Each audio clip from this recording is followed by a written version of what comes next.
Hello everyone, আজকে অনেকটা দিন পর আমি আবার মিনি ভ্লগ নিয়ে চলে এসেছি। অনেকেই বলে দিদি তুমি মিনি ভ্লগ করো, খুব ভালো লাগে। যাই হোক, আমার টাইমে হয়ে ওঠে না।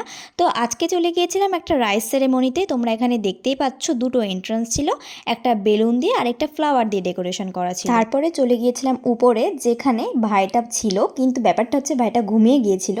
খুব টায়ার্ড হয়ে যাওয়ায় ও কিন্তু আরামসে একটু ঘুমিয়ে নিচ্ছিল। আর এই যে আমি, মা আর ভাই।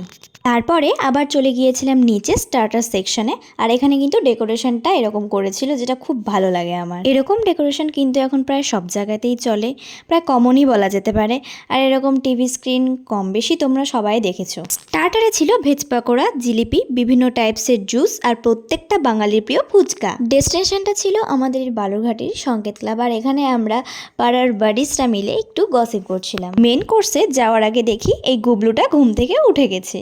মেন কোর্সে ছিল চিপস, সাদা ভাত, মুসুরের ডাল, পাবদা মাছ, আরও অনেক কিছু। আসলে লাস্টের দিকে একটু শর্ট পড়ে গিয়েছিল। যাই হোক, তারপরে ছিল ফ্রাইড রাইস। নানটা পরে পাওয়ার কারণ কিন্তু এখনই বললাম। তারপরে ছিল মাটন কষা, চাটনি আর মিষ্টি, যেটা আমি অ্যাভয়েড করেছিলাম। এই ছিল আমার আজকের মিনি ব্লগ। দেখা হচ্ছে নেক্সট ভিডিওতে, ততক্ষণের জন্য টাটা।